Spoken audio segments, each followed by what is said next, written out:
नमस्कार दोस्तों, कैसे हैं आप सब। आशा करती हूँ आप सब भी अच्छे होंगे। आपका स्वागत है हमारे YouTube चैनल पर। 10 मिनट मेरे मन चाहे। घर के आंगन में आज गोबर का लेप हो रहा है। शांति अपनी मामी का हाथ बटा रही है।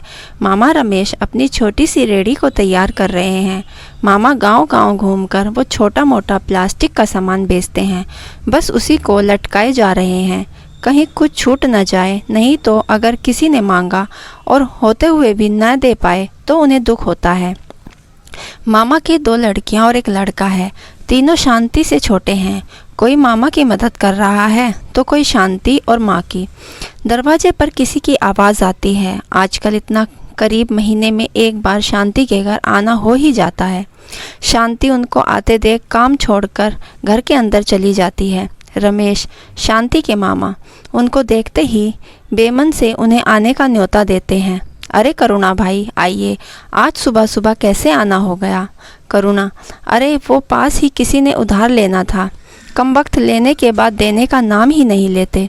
उनको लगता है कि मुझे पैसे की क्या ज़रूरत, मेरे पास तो बहुत है। अरे बहुत है तो क्या लुटाएं? लुटाने के लिए है। क्यों भाई रमेश? रमेश, हाँ बिल्कुल सही बात है। करुणा बात बात में हर बार अपने धनी होने का बखान करना नहीं भूलता। एक शादी पहले ही कर चुका है। पत्नी अब उस दुनिया में नहीं रही। उसकी नज़र शांति पर है। वो उसे शादी करना चाहता है। यह बात का इशारा वो कई बार कर चुका है। बात बात में अपनी बात छेड़ता है, लेकिन शांति के मामा को वो बिल्कुल भी पसंद नहीं। शांति की उम्र से दुगने से भी बड़ा है। थोड़ी देर बाद फिर वो घूम फिर कर वो उसी बात पर आ ही जाता है जिसके लिए वो आता है। अरे रमेश, तुम क्यों सोच विचार कर रहे हो? क्या कोई लड़का देखा है शांति के लिए? तुम तो दिन भर घूमते हो, कुछ खबर है कि अब क्या बातें उड़ने लगी है? रमेश, अरे कैसी बातें? करुणा, अरे भाई मैंने सुना है अब यहाँ बात उड़ रही है। शांति शुभ नहीं है, कोई दोष है। एक तो माँ गुजर गई, दूसरा जब से यहाँ है यह से तुम भी परेशान हो। कोई तरक्की नहीं है। मामी यह बात सुन रही थी और उसके चेहरे के हाव भाव इस बात का सबूत देंगी। वो भी इस बात को कहीं न कहीं मानती है। रमेश, अरे ऐसा कौन फैला रहा है? ऐसा तो कुछ नहीं है। करुणा, फिर 2 बार पहले बात बनते बनते कैसे रह गई? रमेश, वो तो थोड़ा हड़बड़ा कर। करुणा, अरे बात कुछ भी हो, लेकिन बात की बात सब लोग बना ही लेते हैं। अब तुम ज़्यादा देर मत करो वरना मुश्किल होगी। लोग यही बोलेंगे कि अगर माँ जिंदा होती तो ऐसा होता क्या? तुम क्या मुंह दिखाओगे फिर अपनी बहन को? रमेश, गरीबी और फिर उसकी बहन की जवान बेटी की जिम्मेदारी उसके ऊपर। पिता तो जाने कहाँ छोड़ गया माँ के जाने के बाद। उसने कोशिश की लेकिन कई बात नहीं बनी।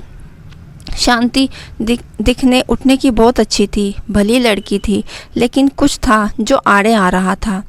रमेश को भी अब लगने लगा था कि उसे जल्द से जल्द कुछ करना होगा। शांति की मामी का भी व्यवहार कुछ बदला बदला सा था। यह बात शांति को भी दिखाई दे रही थी। मामा और मामी की बातें भी उससे बारे में होती थी, खुसुर फुसुर ही सही, लेकिन शांति को पता था कि उसकी वजह से परेशानी अब और बढ़ने लगी है। शांति की मामी ने एक सुबह शांति को उसकी बहनों के साथ बाजार कुछ लेने के लिए भेज दिया।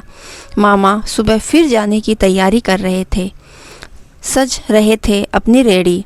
मामी, अरे कुछ विचार करो, क्या बस रेडी में ही लगे रहोगे? मामा, और कुछ है क्या खजाने में? अपना खाना पीना अनाज इसी से तो चलता है। मामी कहती है, मैं भी वही कर रही हूँ। तुम कहीं से राजा तो नहीं और यह तुम्हारी भांजी भी कहीं राजकुमारी तो नहीं। तो अब जब उसे वो आदमी पसंद तो क्यों मुँह घुमाए बैठे हो? ठीक ठाक रुपया पैसा भी है। मामा, रिश्ता कौन सा? अच्छा, करुणा की बातें तुम्हें समझ नहीं आती कि वो शांति को जोरू बनाना चाहता है। मामा, तुम पागल हो गई हो? बड़ा है वो शांति से, ऐसे ब्याह कर दिया तो लोग क्या कहेंगे? और काहे का पैसा? उससे दिखावा ज़्यादा है। अरे तुमसे से ज़्यादा है। कुछ भी करके कम से कम बसर ही कर लेता है। तुम सारी ज़िंदगी रेड़ी पर चप्पल घिसो, फिर तुम्हें उसके जैसा मकान नहीं बना पाओगे। फिर उम्र निकल गई तो आया वो भी नहीं मिलेगा। मामा, क्या उम्र है? 20 की होगी, अभी तो समय है। मामी, ठीक है, फिर करो मनमानी, देखती हूँ कौन सा राजकुमार लाते हो उसके लिए। खुद की 2 बेटियाँ हैं, उनकी परवाह नहीं है। मामा को यह सारी बातें सोचने पर मजबूर कर रही थी, लेकिन फिर भी उसने सोचा कि लड़की के लिए जो अच्छा होगा, उसी पसंद का होगा, वही करूँगा। शांति के मन को बात कोई समझता लगता है, जैसे उसे सपने देखने का अधिकार भी ऊपर वाले ने छीन लिया। वो सबकी मर्जी में राजी है, हालांकि किसी कोने में उसे भी इंतज़ार है। वो जानती है, वो सोचा वो पूरा नहीं होगा, लेकिन फिर भी एक छोटी सी आशा का दीप जलाकर बैठी है, कहीं कुछ हो जाए। और एक दिन कुछ ऐसा ही होने जा रहा था। एक दिन सुबह सुबह उनके दरवाजे पर कोई आया। वो पास के गांव का था। उसका परिचित बातचीत से बताया कि एक परिवार को अपनी लड़की की तस्वीर पर दिखाई। परिवार अच्छा खाता पीता है, लड़का भी मेहनती है, बस एक आखिरी लड़का है। उसके परिवार में शादी की बात चलाऊं आप कहें तो। रमेश तो जैसे जिंदा हो गया, आंखें चमक गई। अरे हाँ, क्यों नहीं, जब वो आना चाहे आ सकते हैं, कुछ छिपाना नहीं, हमारी स्थिति बता देना, हम लड़की दे सकते हैं, बस कुछ भी देने की हमारी हैसियत नहीं है। परिचित कहता है, अरे वो सब मैं बात कर लूँगा। तय किए दिन पर लड़के और उसके परिवार के लोग आए। शांति के दिल में फूल खिल रहे थे, जैसे अब सपने खुद पूरा होने आ गए हों। और अपने आप उसने तो छोड़ दिया था सब भाग्य के भरोसे, पर जैसे कोई राजकुमार ही आ गया हो उसे अपनाने।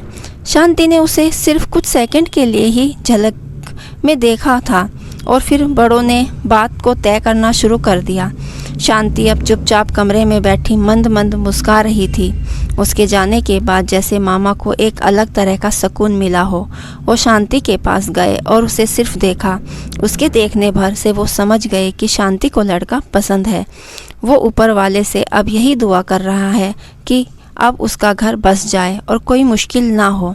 शादी वाला दिन आ गया। शांति सज धज के तैयार बैठी राजन के लिए, उसके होने वाले पति के साथ फेरे लेने के लिए। अचानक उसके कमरे में राजन आ जाता है, जिसके देखकर वो घबरा जाती है। घबराहट कुछ सेकंड की रहती है, फिर वो शर्म में बच जाती है। शांति, अरे आप यहाँ क्यों आए? पता है शादी से पहले देखना शुभ नहीं होता।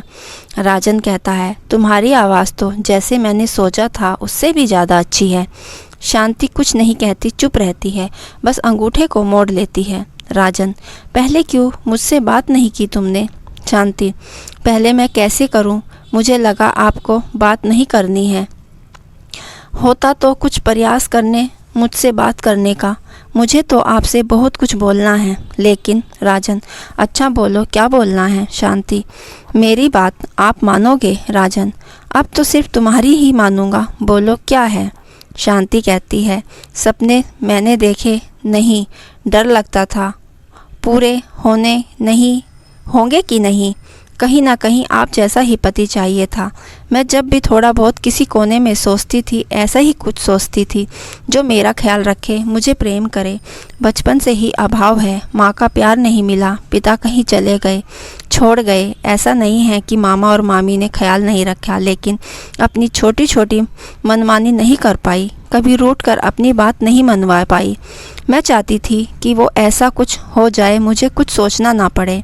राजन, हाँ मैं जानता हूँ कि तुम्हारे दिल में आज तक किसी ने न सुनी, लेकिन अब ऐसा नहीं होगा। राजन ने शांति का हाथ पकड़ा। शांति की आंखों में आंसू की बूंद टपकी, जैसे कब से रोक रखी थी।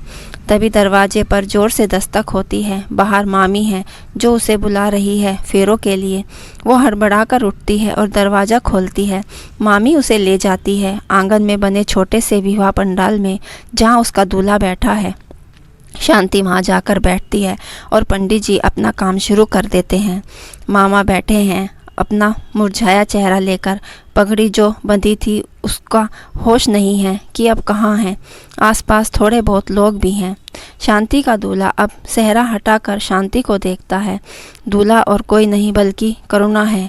शांति को भी यह पता है। राजन और उसके घर वालों ने भी यह रिश्ता तोड़ दिया, वो भी शादी वाले दिन। ऐसा क्या? इसका कारण उन्होंने नहीं बताया। कहा कि उनके घर में कुछ अनहोनी हो गई है, अभी उन्हें माफ़ करें। शादी की तैयारी हो गई थी, सभी लोग आ गए। सबकी बार बार शादी न हुई तो शायद फिर होगी, मुश्किल होगी। करुणा वहीं था। उसने इस बात को अपने लिए एक अवसर देखा और सभी के सामने फिर अपनी बात रख दी। गांव वालों ने उसका साथ दिया और मामी ने फिर उसके मामा को सुनाना ही पड़ा।